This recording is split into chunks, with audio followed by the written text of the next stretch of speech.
Algoritmos com repetição. Sou o professor André Gustavo Schaefer, da Universidade Federal da Fronteira Sul, campus Erechim. Esse vídeo faz parte de uma playlist que aborda os tópicos de algoritmos dentro da disciplina de computação básica do curso de Engenharia Ambiental e Sanitária da Universidade Federal da Fronteira Sul, campus Erechim. Então aqui, nesse ponto, a gente começa a falar sobre algoritmos com repetição.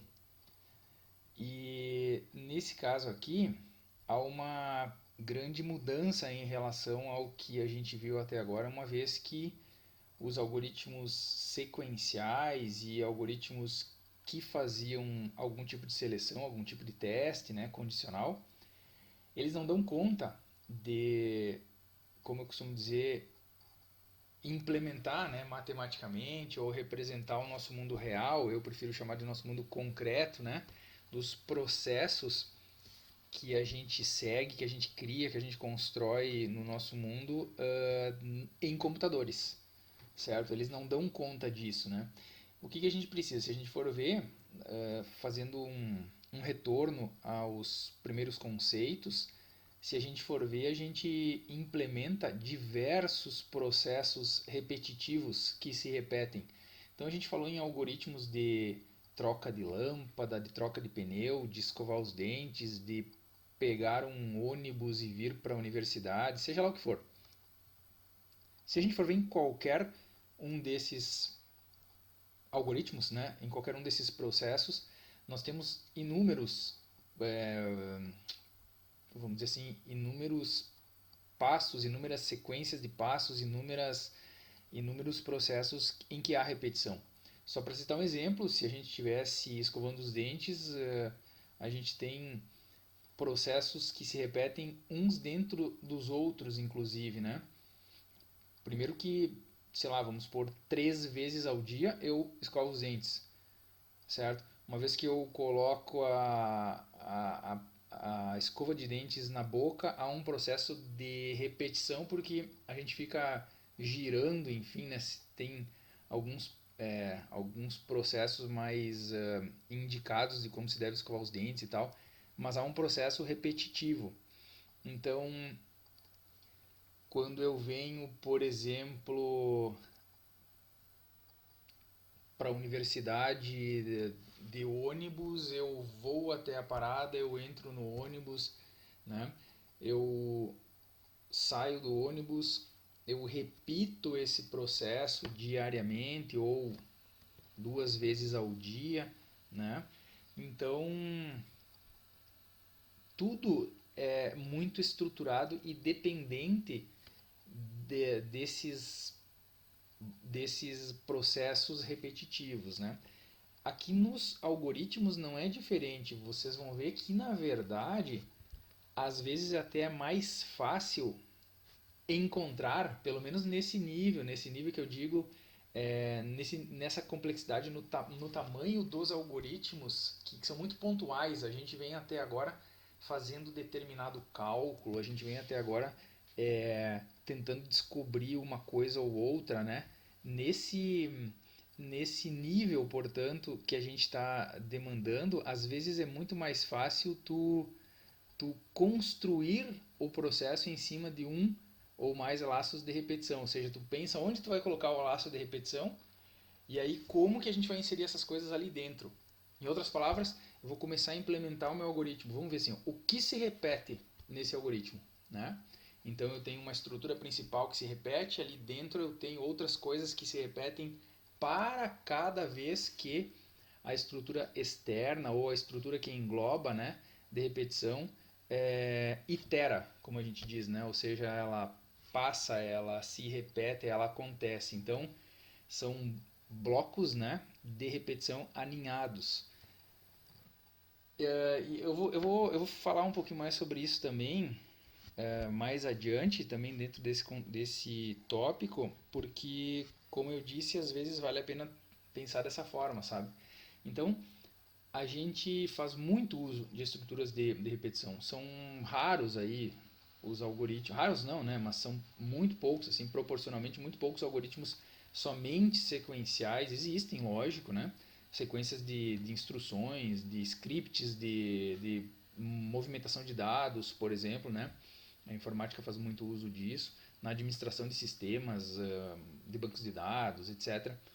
E outros também que utilizam programas e algoritmos sequenciais que usam algum que outro teste condicional, mas a expressiva maioria deles, obviamente, faz uso de laços de repetição, tá? Então, como eu falei antes, né, a gente não entra nesse mérito, mas ele é muito interessante.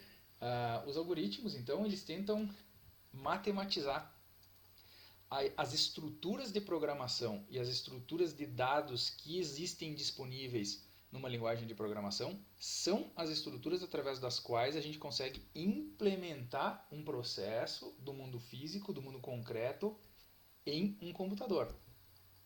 Certo? Então, como que a gente vai fazer isso? A necessidade de adequação está estabelecida. Nós é que temos que, fazendo uso, né, da lógica da programação, fazer essa adequação, certo? Nem sempre isso é fácil, tá? Vamos usar, então, aqui vamos, né? Aqui, na verdade, eu estava falando um pouquinho desse tópico aí, quando usar. Obviamente, quando a gente começar a implementar ali os processos, vai ficar mais fácil de entender. Então, nós temos assim, ó, não cabe muito, não vem ao caso, tá? Pela minha experiência, a gente detalhar assim o que vem a ser então testes de repetição, pelo menos nesse momento, tá? Testes de algoritmos de repetição com teste no início, com teste no final, com uma variável de controle, tá? Então a gente vai estudar, na verdade, a gente vai começar falando sobre esses aqui de baixo, ó, testes com variável de controle para e for, tá? Que executa um número fixo de vezes, ou seja, eu sei que eu quero executar 10 vezes alguma coisa, 20 vezes, 2 vezes, 3 vezes, certo? Até mesmo uma, a própria estrutura te permite executar somente uma vez, não vai repetir, vamos dizer assim, né? Mas ela é bem genérica, bem dinâmica, ou seja, permite que tu faça o que tu quiser ali, o número de vezes que tu quiser, que tu precisar. Tem também esses testes ao final, tá? Ou seja, uma coisa importante é esse aqui, ó, eu mencionei antes, né? Ele executa um número fixo de vezes, como eu falei, né? Mas ele pode, inclusive, executar 0 vezes, certo? Uma vez que esteja estabelecido ali que por alguma razão não deve ser executado, então ele não vai ser executado. Então é 0 ou é 1, é um número fixo de vezes, né, de acordo com alguma condição, enfim, né? Esse algoritmo, esse modelo essa estrutura de repetição com teste no final, né, repita até, tem algumas linguagens de programação em que isso pode ser implementado. Isso faz com que a estrutura e todos os comandos que estejam dentro dela executem ao menos uma vez. E ele pode ser executado por N vezes, ou seja, na verdade, nesse caso aqui, não se sabe quando ele vai terminar a sua execução. Tá? E, por final, esse aqui a gente usa muito também, a estrutura do tipo enquanto, while, né? O código pode não ser executado ou o código pode ser executado N vezes. Se vocês forem ver, tem muitas coisas que vários comportamentos, vamos dizer assim, das estruturas de repetição que existem em ambas, né? Ou seja, eu tenho essa característica no tipo while, eu tenho essa mesma característica nesse tipo de repita até, né? A grande verdade é que, eu sempre falo, nós poderíamos ter, pelo menos na linguagem de programação que a gente vai estudar, a gente poderia usar somente esse laço de repetição aqui, ó, com condições de término que fossem executadas logo após o início, a entrada no laço de repetição, fazendo com que ele pudesse ser executado 0 vezes, né? Ou fazendo com que ele fosse executado um número fixo de vezes, que é a característica dos laços do tipo para. Então, na verdade, por que existem essas... Quer dizer, estou falando, né, dessas três, enfim, né? Porque por um comodismo, assim, por uma questão de padronização, de modo que seja mais fácil de digitar, de compreender o código que foi digitado, certo? Mas a gente poderia simplesmente aprender o tipo while e utilizar esse tipo da forma como nós quiséssemos, certo? Eu particularmente, enquanto trabalhei com programação por muito tempo, eu utilizava os dois tipos. Então, bem por essas razões que eu acabei de mencionar, tá? Laços de controle do tipo para, ou for, né? E laços de controle do tipo while. Então, eu implementava toda a necessidade que tinha de algo se repetir utilizando essas duas estruturas. Mas, como eu falei, poderia ter usado somente uma delas e fazer controles internos que me garantissem que a estrutura de repetição ia fazer aquilo que tinha que fazer, certo? Então, veja bem o que a gente consegue começar a fazer agora. A gente consegue, por exemplo, fazer com que sejam lidos 10 valores, né? E a gente consegue contar então quantos deles são positivos, né? Se leia um número não determinado de valores, então a gente tem que criar uma condição de término, ou seja, a pessoa que quer implementar essa solução desse cálculo no computador, ela não sabe quantas pessoas vão ir votar, quantas pessoas vão participar, quantas pessoas vão solicitar que o computador faça aquele determinado cálculo. Mas ela quer em determinado momento encerrar essa votação, encerrar a leitura de valores, encerrar esse processo todo, né? E aí, para isso, a gente coloca uma condição de término. O que é uma condição de término? Geralmente é a entrada de algum valor que sinaliza para o algoritmo que terminou a entrada de informações, né? Então a gente segue com o processamento ou encerra o programa, alguma coisa, tá? A gente estabelece isso. Antes disso, eu queria mostrar para vocês uma outra forma da gente compreender como que uma estrutura de repetição se aplica, vamos dizer assim, em alguma necessidade digital que não, nesse caso aqui, não é, vamos dizer assim, a implementação de uma necessidade do nosso mundo real, do nosso mundo concreto, né? Nós temos aqui, ó, um exemplo que eu montei em cima do Alice, tá? Vou passar um pouquinho mais para frente. Esse vídeo está disponível também no YouTube, eu vou deixar o link para vocês. Então aqui nós temos o Alice, ele nos permite isso, então por isso que eu estou fazendo uso dele, né? Nós temos aqui um helicóptero e a gente tem que implementar. Esse é a forma de aprendizado dele é justamente essa. Todas as ações a diferença é essa, né? Não se trata de um mundo concreto, é um mundo virtual aqui. Então eu coloco um objeto na tela e eu tenho que implementar o funcionamento desses objetos. Então aqui, ó, se eu quisesse implementar o giro da hélice desse helicóptero aqui, eu preciso fazer alguma ação, programar alguma ação.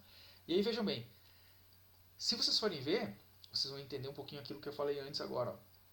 Se vocês forem ver esse helicóptero aqui, o giro da hélice é algo que se repete. Né? É um clássico, vamos dizer assim, de algo que fica em looping, né? Fica se repetindo. E aí nesse caso aqui, ó, nós estamos fazendo uso de uma estrutura de repetição do tipo while. Acho que a gente consegue ver aqui. Consigo. Deixa eu ativar meu zoom aqui primeiro.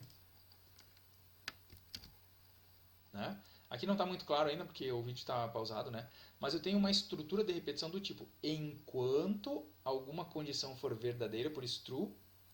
Então aqui ele está fazendo um teste, né? Enquanto, como eu não tenho condição nenhuma aqui a ser verificada, ele está assumindo o valor verdadeiro. Então ele está dizendo assim, como é que a gente interpretaria isso, né? Enquanto verdadeiro é verdadeiro, certo? Ou seja, verdadeiro é sempre verdadeiro.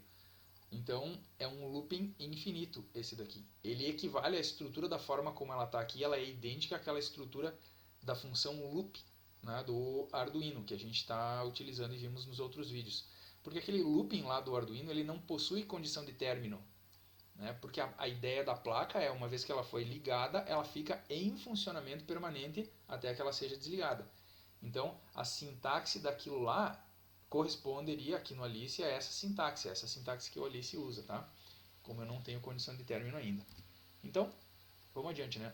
O software utilizado então, Alice 3.1, configuração inicial da cena, estrutura de repetição sem condição de término. E aí, obviamente, eu vou dar o play aqui, né?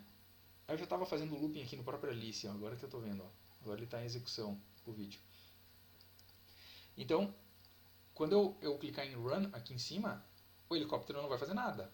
Ele não tem programação nenhuma.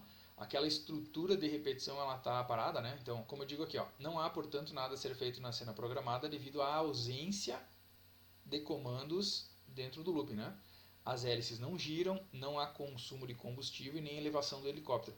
É claro que aqui, ó, eu forcei o seguinte, ó, justamente por ser um roteiro didático, eu forcei que nós entendêssemos que se todo o funcionamento daquilo que eu quero vai ficar voltado ao giro da hélice, vamos dizer assim, ao funcionamento do giro da hélice, então é razoável que eu calcule, supondo que eu quisesse fazer um jogo aqui, né?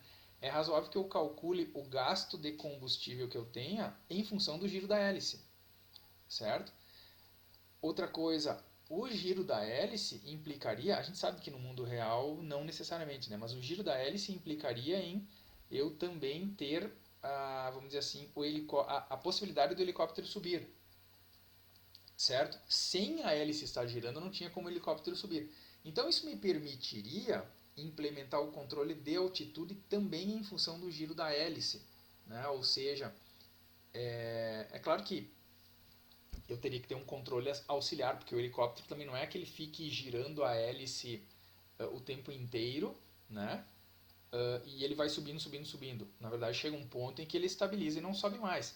No entanto, a altitude está condicionada ao giro da hélice. Então, isso tudo estaria atrelado, vamos dizer assim, poderia estar atrelado ao mesmo laço de repetição. É isso que eu implemento aqui a título de conceituação, né, de esclarecimento. Então, vamos ver como é que ficaria isso daqui. Ó. O vídeo tem 4 minutos. Eu estou trazendo um comando que já estava previamente pronto, tá? Que o Alice me permite, então, digitar. Ó. Então, eu pego as hélices, as blades, né? As pás ali da hélice do helicóptero, giro para a esquerda, enfim, um giro completo durante 1 segundo. São parâmetros aqui, a gente não está estudando o Alice, né? Nesse momento. Então, se eu coloquei isso dentro do laço de repetição, ele tem algum comando para ser executado e repetido, como a gente pode ver. Ó. Sem condição de término no laço de repetição, o comando seria repetido do início ao fim da cena. Então agora a hélice gira para a esquerda, né, sentido anti-horário, então, uma vez por segundo, conforme programado. A gente consegue ver então que ela está girando, tá? Deixa eu avançar um pouquinho mais rápido aqui. Ó. O mesmo looping pode controlar o consumo de combustível, como eu falei para vocês, e também a altura, né? Desculpa, a altitude do helicóptero. Nesse caso aqui, ó, o que eu fiz? Eu determinei que o tanque de combustível, né, ó, esta variável, nesse caso chamada combustível, foi criada com o valor inicial de 50, correspondendo a 50 litros de combustível no tanque, né? E o comando inserido no looping diminui seu valor em 0,05 litros a cada giro. Então a gente vai ver que, como eu escrevo aqui, né, temos agora dois comandos sendo executados sequencial e repetidamente no looping: o giro da hélice e o decréscimo da variável de combustível.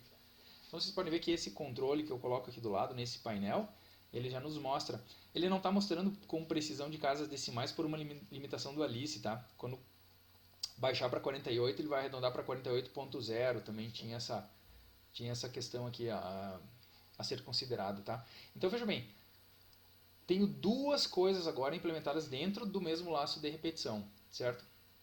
É sempre uma tentativa de refletir fielmente o que acontece no mundo real, certo? No mundo real, obviamente, não são consumidos 0,05 litros, né, de combustível a cada giro da hélice de um helicóptero. Quer dizer, nem sei quanto isso funciona. Né?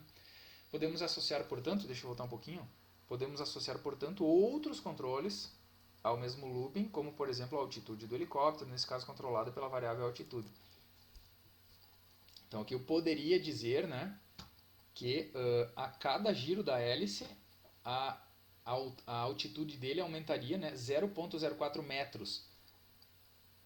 Para tentar passar uma impressão real à cena, né, a cada iteração, a cada giro, né, a cada volta, vamos dizer assim, a variável altitude aumentará seu valor em 0,04. Deixa eu ver se tinha alguma informação relevante ali. O que equivaleria, né, a uma elevação do helicóptero em 4 centímetros de altura. Então, nesse caso aqui, a gente tem duas coisas agora vamos dizer assim, acontecendo. O aumento de altitude e o consumo de combustível. 3 comandos sendo executados sequencial e repetidamente no loop: o giro da hélice, o decréscimo da variável combustível e o acréscimo da variável altitude. Então, claro que ele fica mais realista, porque ele aparenta estar se mexendo, né? Então, como eu falei para vocês, se eu deixar isso assim, o helicóptero vai sumir da tela, vai ser como se ele estivesse sempre subindo ali para estratosfera, porque na verdade não, eu teria que em determinado momento fazer um controle melhor sobre a altitude, afinal de contas ele tem uma limitação, né, de, de altitude a que ele chega. Mas vejam bem, a título de um exemplo didático é bem interessante porque tudo fica fazendo parte fica fazendo parte do looping, né? Ok? No nosso caso aqui, ó, a gente vai então implementar então os primeiros exemplos mais simples ainda dentro desse primeiro vídeo. E esqueci de mostrar para vocês, tá? Mas eu quero seguir esse pequeno roteirinho, pelo menos nesse... Algoritmos com Esperei seleção, que entrou... implementações com... Esperei que entrou uma sequência aqui, deixa eu fechar. Nesse caso aqui, ó, conceitos iniciais, já vimos então, né? O Alice. E agora a gente inicia então, ó, com duas coisas que foram... com uma coisa, né, que foi vista ali dentro, que a gente vai ver então agora a implementação como ficaria no Arduino, antes de a gente estudar a estrutura de repetição do tipo for, que nos permite já resolver esse algoritmo número 1, ó, esse exercício número 1, tá bom? Então a gente vai ver esses 4 pontos nesse vídeo aqui já está suficiente. Então a primeira coisa que a gente vai ver são os contadores. Para isso eu vou fazer uso, nós vamos fazer uso da nossa plataforma lá, o Tinkercad.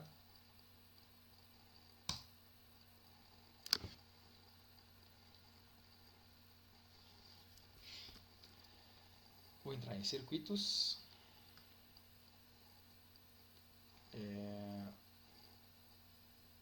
Novo projeto, né? Criar projeto. Ah não, desculpa. Estou no lugar errado. Não, era circuitos mesmo. Criar novo circuito, não é um novo projeto.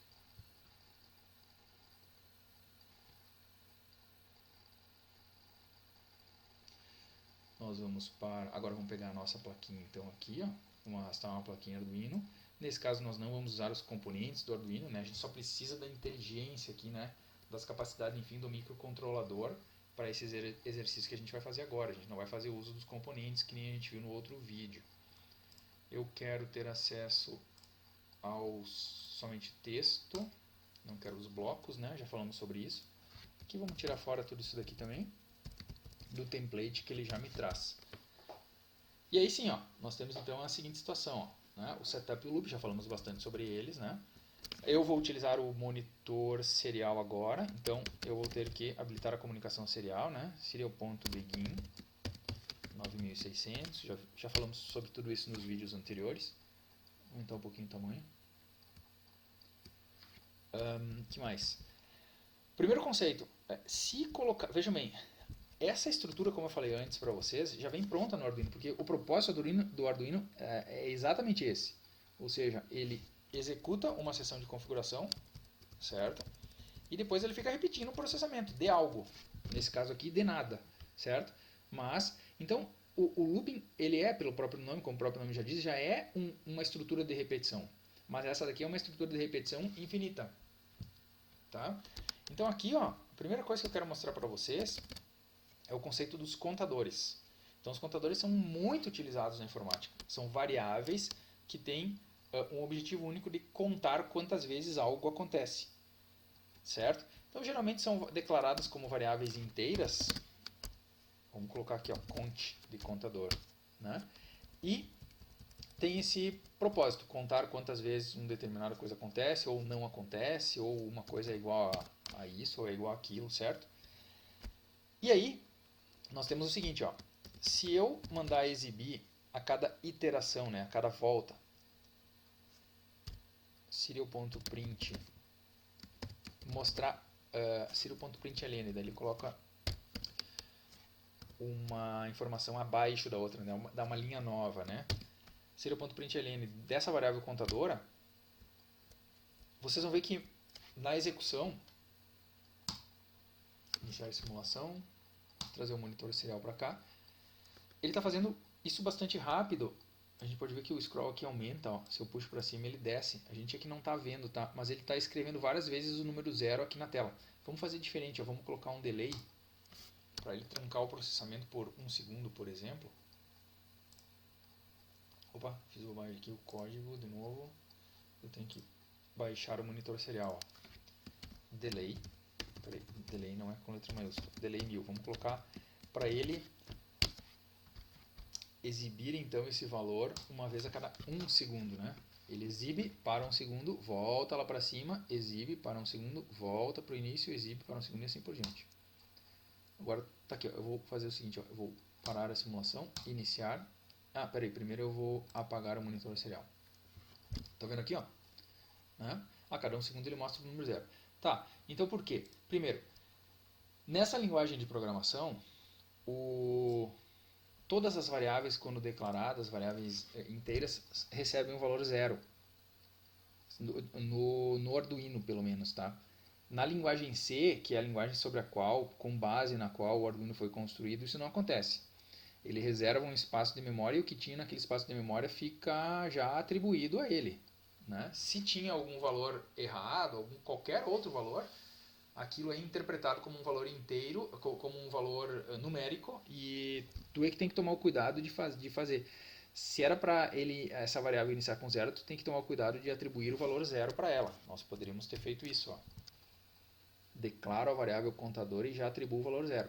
Não é um hábito ruim fazer isso, tá? Porque aí independe da linguagem de programação que tu está usando, se essa linguagem zera por padrão ou não zera por padrão, tu já atribui o valor 0. Ele é um contador que tem que começar com 0, então ele já parte do 0. Então eu já declaro a variável e digo, ela recebe o valor 0 de início, tá bom? Como eu disse, no Arduino aqui não precisaria, mas vamos se habituar a fazer isso. Por isso que ele exibiu sempre o valor 0 na tela. O que eu quero mostrar para vocês agora é que uma variável contadora e um processo de incrementação simples poderia ser implementado assim, ó. Eu vou exibir o valor atual dela, eu vou esperar 1 segundo, só para trancar o processamento.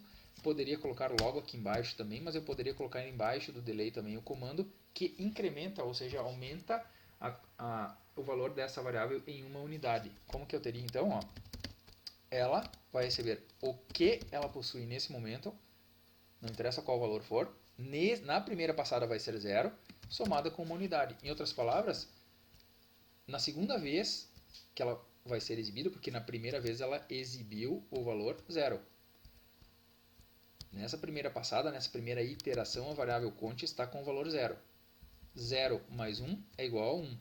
Portanto, 1, que é o resultado da soma, é atribuído para a própria variável. Ela perde o valor anterior que ela tinha, que era 0, e agora recebe 1. O processamento espera 1 segundo, para não ficar muito rápido, né, como a gente falou, e depois exibe novamente o valor da variável cont na tela. Qual que é o valor que ela tem agora? É 1. O que vai acontecer com ela depois? Se ela tem 1 na segunda iteração, 1 mais 1 é igual a 2. O 2 agora passa a ser atribuído para a variável cont, tranca o processamento, vem para cá, exibe o valor 2. 2 é somado com 2 é somado com 1, passa a ser 3, que é atribuído para a variável cont, e tudo se repete. Como nós não temos condição de término nesse laço de repetição, ele vai ficar somando. Vamos ver? Vou abrir o monitor serial, eu vou dar um apagar e vou dar um parar de simulação para ele. Ó, apaguei tudo, iniciar. Então, 0, 1, 2, 3, 4. Certo? A cada segundo, como vocês estão vendo aí, é assim que funciona um contador. Tá bom? Então ela vai assumindo diferentes valores. Por que é muito importante ter a ideia do contador muito bem estabelecida? Porque o contador é quem controla quantas vezes o laço de repetição deve funcionar, deve executar, deve iterar. Dentre outras coisas, né? Tá legal? Então nesse caso aqui, ó, nós já poderíamos fazer o seguinte, ó. Criar um algoritmo que leia 10 valores reais e mostre, afinal, quantos deles são positivos. Bom, primeira coisa, é para ler somente 10 valores, tá? Se a gente, vamos tirar isso aqui tudo fora em primeiro lugar. Eu não vou tirar o serial begin porque eu vou precisar do monitor serial depois.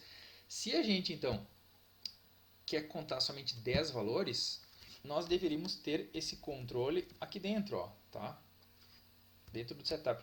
O setup não foi bem feito para isso, tá? A gente, né, que está fazendo, vamos dizer assim, algumas outras coisas, porque a proposta maior assim do Arduino é se voltar para controles eletrônicos, né? Nós que estamos usando ele para fazer cálculos matemáticos.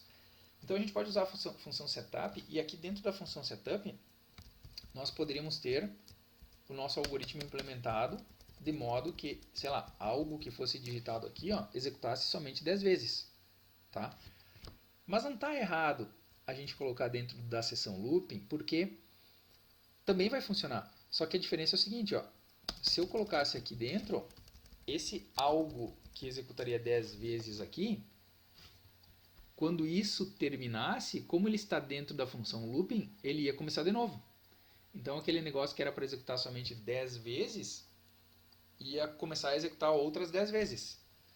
Então ele não seguiria exatamente o que o enunciado está pedindo, né? Que seria só uma execução de 10 vezes. Mas se a gente for ver, não tem problema, tá? O que eu foco nessa disciplina é o que vocês escreveram no código, na lógica. Se vocês colocaram dentro do looping ou dentro do setup, pouco importa, pelo menos nesse caso desses algoritmos, tá? Então a gente vai escolher. Eu vou sugerir para vocês, então, colocar nesse caso aqui, vocês vão ver que as outras vezes eu vou usar a função looping, mas a gente vai colocar, então, aqui dentro do setup, tá? Então, aqui, criar um algoritmo que leia 10 valores e mostre, afinal, quantos deles são positivos. Bom, o teste a ser feito é muito fácil, né? O teste, quantos deles são positivos. Se o valor lido for maior que zero, então ele é positivo. Ponto. Mas eu quero mostrar, afinal deles, quantos são positivos. Portanto, eu preciso contar quantos são maiores que zero. E aí eu tenho uma variável contadora. Então eu tenho o número informado. A gente já poderia declarar. Geralmente eu não declaro as variáveis no início. Eu tenho contador, ó, vamos chamar ela de contador de positivos, ó, contPos igual a zero. E eu tenho uma variável, agora a gente podia definir então que seria um número real, né? Float, sei lá, número.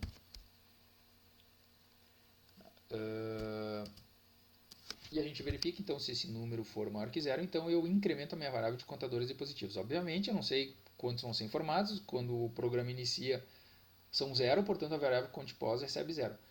A float num pode ser inicializada também, tá? Mas ela não precisa, primeiro porque ela já é por padrão inicializada com zero, como eu falei antes.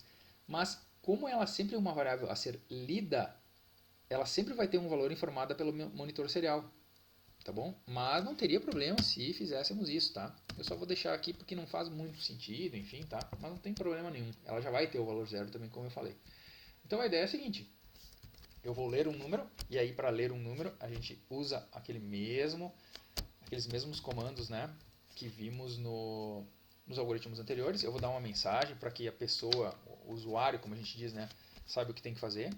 Entre com um número, não uso acentos, enfim, para não ter problema. Aqui eu acho que até não daria problemas para exibição, né? Mas lá no Arduino teria que fazer configurações adicionais aí para ele entender o código ASCII ali dos caracteres e tal. No monitor serial, enfim, rodando no Windows, tá? Vamos ver se aqui funciona com acentos. Entre com um número, então aqui eu teria, né? While not serial.available. Enquanto não tem nada na porta de comunicação serial, eu deixo o processamento trancado. Logo em seguida, quando for pressionado um Enter lá no monitor serial, eu faço uma análise, né? Serial. Opa. Agora aqui, ó, o número, nossa variável é num, né? Deixa eu ver se está certo. Sim. Então, o número, variável na qual tem que guardar um número informado, vai receber o que? Serial.parse float. E pronto. Só, como eu falei para vocês, por padrão eu coloco na linha de cima só para economizar um pouquinho de espaço, tá? Legal. E agora o que eu preciso fazer? Eu preciso testar. Se o número informado for maior que zero, vamos fazer um início de bloco e um fim de bloco. Não sei se a gente vai precisar uma ou mais instruções, tá? Mas a gente poderia já deixar pronto isso daqui, ó. que eu tenho que fazer? Se o número for maior que zero, ora, eu encontrei um número maior que zero. Então a minha variável que conta vai receber o valor que ela tem atualmente somado com 1. Certo? Só isso. Na verdade é isso que a gente precisa. Vejam bem que se a gente precisa, se fosse necessário fazer apenas um teste com um número, estaria pronto. Claro que faltaria a gente exibir, né? Já vamos colocar o comandinho aqui de exibir, ó, serial.print. Vamos colocar a seguinte mensagem, ó, total de números positivos lidos, 2 pontos. E aí logo abaixo, aqui no caso como eu não usei o ln, ele vai escrever logo ao lado, né, dos 2 pontos, serial.println agora,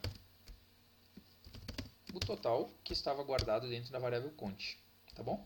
Isso aqui precisa ser feito somente uma vez, ao final do processamento, né, e não repetidas vezes. O que a gente precisa agora é englobar tudo aquilo que vai se repetir 10 vezes, no caso, tá? No nosso caso é tudo isso daqui, ó, terminando aqui. Isso daqui é que eu quero que se repita 10 vezes. Por isso que isso eu estou colocando dentro de um laço de repetição que inicia aqui e termina aqui. Portanto, tudo isso está dentro desse laço. E aí vem, então, o que tem de novo? A sintaxe de uso desse laço de repetição. Tá? Lá nos algoritmos, na linguagem algorítmica, nós teríamos isso aportuguesado e nós teríamos mais ou menos a seguinte sintaxe. Ó. Vocês podem ver naquele arquivo do LibreOffice Calc que eu deixei para vocês, né, chamado linguagem algorítmica, sobre o qual eu falei em vídeos anteriores. Nós teríamos mais ou menos isso daqui, ó.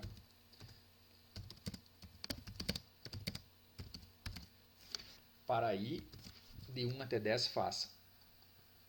Como é que a gente adequa isso à linguagem de programação que a gente está usando, né? Esse para, então, por isso são chamados laços de repetição do tipo para, vai se transformar em um for, tá? For i de 1 até 10 do. Então isso aqui, essa sintaxe aqui funciona, né, em várias linguagens de programação. Por essa sintaxe aí é muito utilizado porque o Pascal foi muito utilizado, né, como uma linguagem fácil de introduzir conceitos de algoritmo, certo? Mas aqui, como o Arduino foi construído em cima da linguagem C, a gente muda um pouquinho isso daqui, ó. A gente diz o seguinte, ó. Fazendo com que, eu gosto de falar um pouquinho diferente, né? Para i de 1 até 10, né? Fazendo com que i. De onde vem agora essa variável i? O laço de repetição do tipo para, se ele tem uma condição de término, ele precisa de uma variável de controle. Por que i? Porque é uma herança da matemática, né? Os indexadores das matrizes e dos vetores geralmente são i, j, ijk pela sequência, né? Ou qualquer outra variável, tá? Então é meramente por isso, porque tu poderia ter qualquer variável aqui, inclusive indexadora do laço for. Isso poderia ser o nome dela, tá? Mas para não ficar digitando textos muito longos, né, como nome de variáveis, se usa esse padrão, essa herança da matemática aí, e se usa a letrinha aí. Poderia ser qualquer outro, repito, tá? Qualquer outro nome de variável. Então, aqui nessa sintaxe do Arduino, a gente vai fazer isso, ó. A gente tem uma variável que vai controlar quantas vezes isso tem que repetir, certo? Para que ele possa parar quando tem que parar. O que acontece agora? Vejam bem.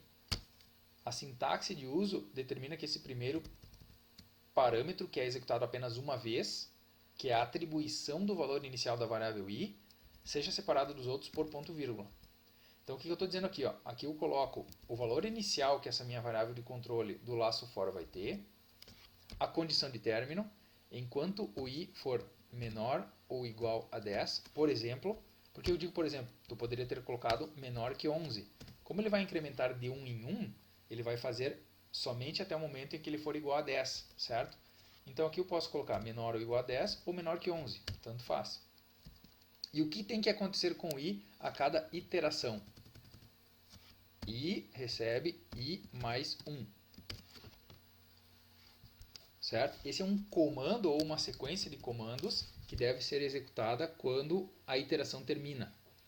Tá legal? O que se costuma ver por aí, tá? Vocês vão ver que a gente poderia substituir esse negócio aqui por uma coisa que é mais simples de entender, ó, que é o seguinte, ó. I mais mais. Ah, mas espera aí, mas então eu posso incrementar a minha variável i de 1 em 1 com esse comando i mais mais, o nome da variável mais mais? Então eu não posso fazer isso com a variável cont? Posso. Não está errado se vocês deixarem assim, tá? Mas dá para fazer isso daqui, ó. Cont mais mais. Tá legal? Então vamos seguir esse padrão, né? O contador é incrementado nesse caso. Então veja bem, só para a gente não se perder, ó. Como que funciona então o fluxo de funcionamento desse negócio aqui, né, de execução? O processamento vai chegar nessa linha, inicializa a porta serial, 9.600 bits por segundo.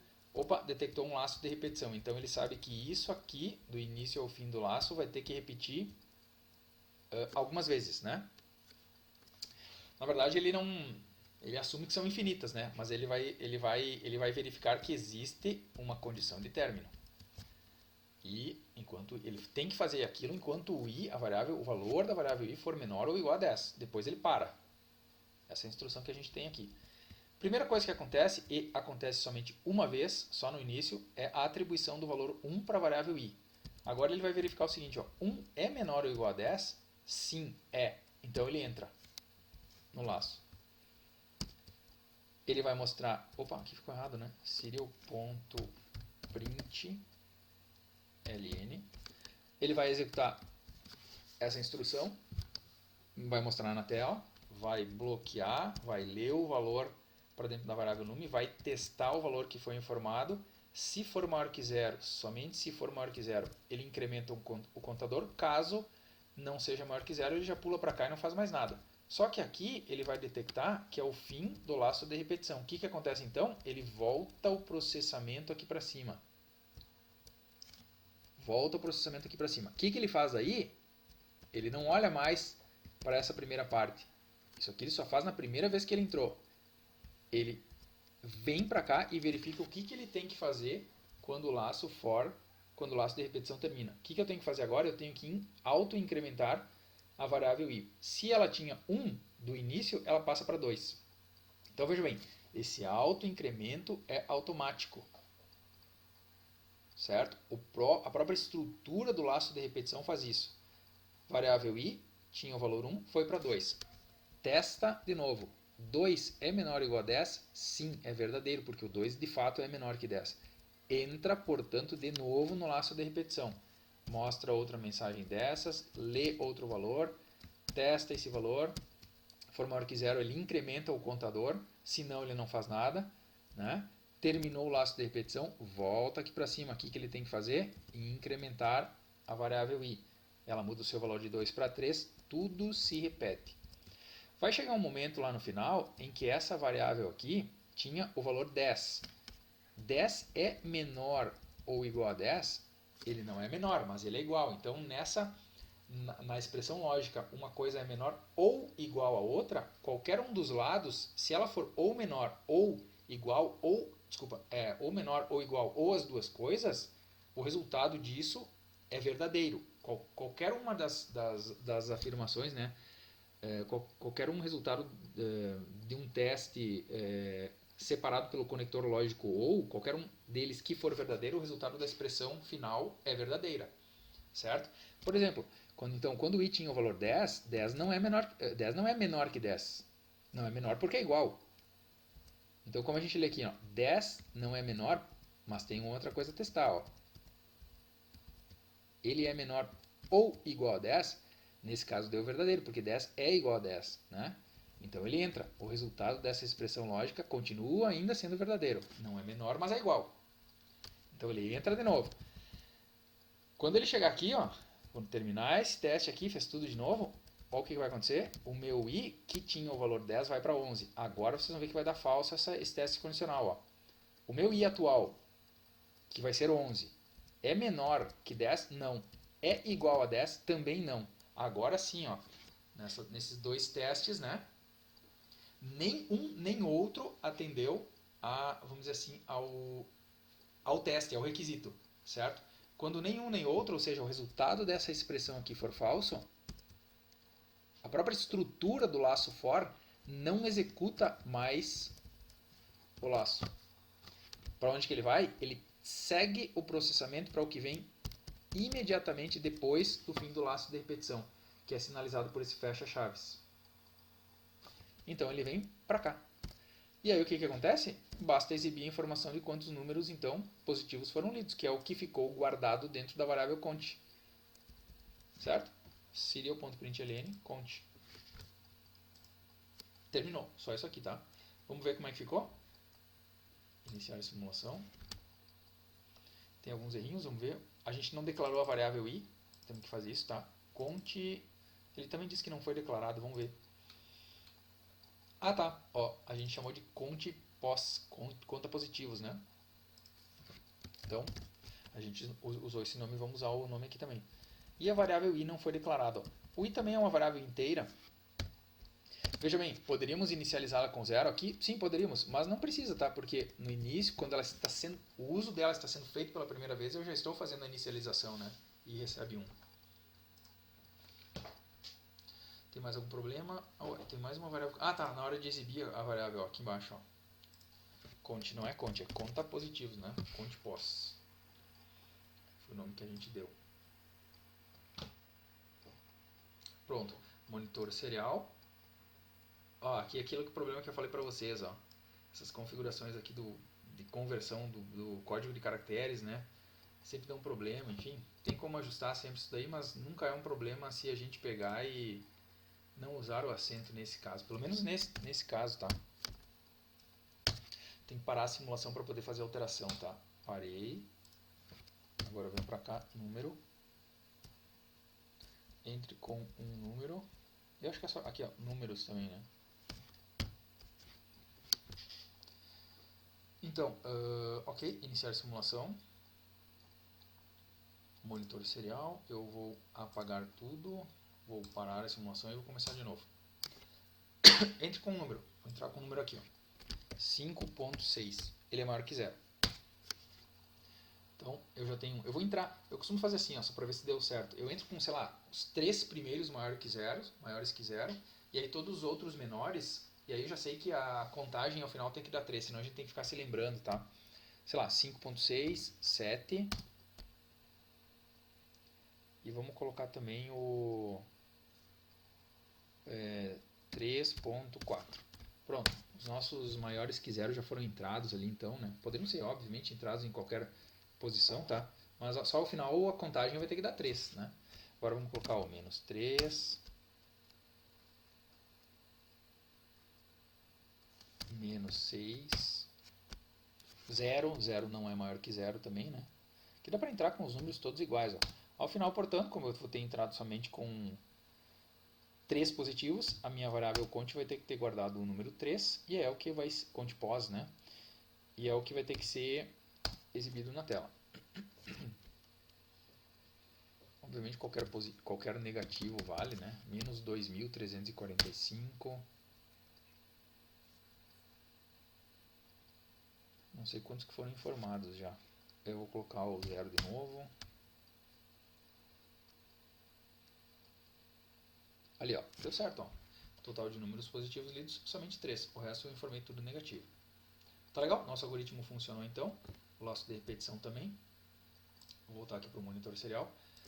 Vamos ver qual é o próximo exercício que a gente tem aqui, ó. Um algoritmo que leia um número não determinado de valores maiores que 0 e diga se o número lido é par ou ímpar. Caso o número lido seja menor ou igual a 0, deve exibir uma mensagem correspondente. Tá. A gente já vai ver na sequência. Eu vou finalizar esse vídeo por aqui para ele não ficar tão extenso. Na sequência, eu vou escolher um desses algoritmos que transita melhor do primeiro, né, para esse exercício que eu vou escolher. Vamos ver, talvez seja o 2 mesmo. Criar um algoritmo ele é 5 valores maiores que 0 e diga se o número lido é par ou ímpar. Caso o número lido seja menor ou igual a 0, deve exibir uma mensagem correspondente. Qual que é a diferença que tem para o 2 aqui? Ah, tá. Aqui, ó. Aqui é um número não determinado de valores. E aqui são 5 valores. Tá? Mas eu vou deixar para fazer essa escolha depois. Eu vou finalizar esse vídeo com essa implementação então. Já vimos a sintaxe do laço for. Então já avançamos um pouquinho, tá?